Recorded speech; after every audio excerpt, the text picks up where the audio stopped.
যে যত লোকজন আছে তারা যেন এখানে থাকে, এবং আমি ইউনিয়ন পরিষদে একটা মিটিং করব যাতে মাদক কীভাবে নির্মূল করা যায়, কীভাবে কী করা যায়, আপনাদের সকলের সহযোগিতার মাধ্যমে আমরা একটা পরিচ্ছন্ন সমাজ, পরিচ্ছন্ন পরিবার যাতে গড়ে তোলা যায়, এবং চালাকচর যাতে একটা মডেল, একটা ইউনিয়ন হিসেবে প্রতিষ্ঠিত হয়, সে লক্ষ্যে আমরা সকলের সহযোগিতার মাধ্যমে যাতে মাদক নির্মূল করা যায় সেই ব্যবস্থার জন্য আমরা আজকে এখানে আসছি।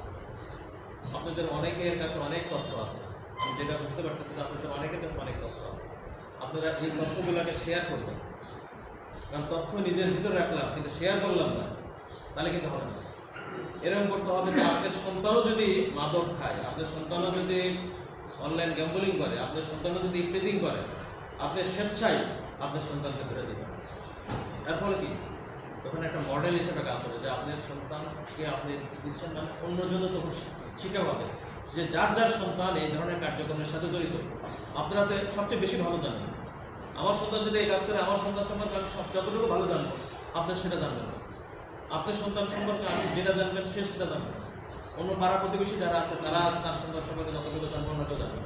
এই জন্য ইনফরমেশনটা কিন্তু, যে তথ্যপত্রগুলো কিন্তু আপনাদের এলাকার লোকজনের মাধ্যমে আসে থাকে। অনেকে যদি চিন্তা করে যে আমার সন্তান এই ধরনের অপকর্ম করে, আমি এই জিনিসটা হাইড করে রাখি, এটা বলার দরকার নেই, আমার মান ইজ্জত নষ্ট হবে। ধীরে ধীরে এই জিনিসটাই কিন্তু বড় আকার ধারণ করবে। একটা পর্যায়ে দেখবেন যে আপনার পরিবারের ভিতরে অশান্তি হবে। মাদকটা কীভাবে আপনাকে নষ্ট করে, আমি কয়েকটা উদাহরণ দিচ্ছি। মানে আমাদের যে শরীর তো একটা রক্ত মাংসের শরীর নাকি, অনেক সময় একটা কিছু কিছু করে আমরা একটা আনন্দ পাই, আবার কিছু করে আমার মন খারাপ হয়ে যায়।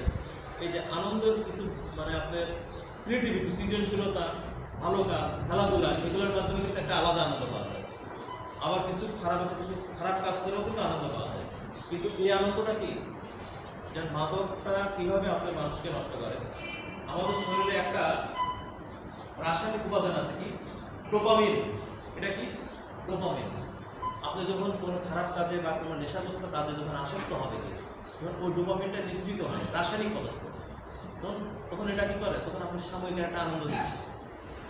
তখন আপনি যখন ওই নেশাগ্রস্ত যখন বাদ দিয়ে দিলেন, তখন আনন্দটা আবার দূর হয়ে যায়, আর থাকে না।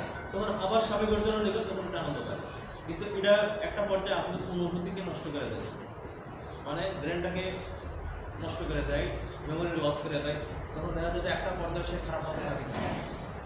এই মাদকের জন্য কি হয়, একটা পারিবারিক অশান্তি হয়, একটা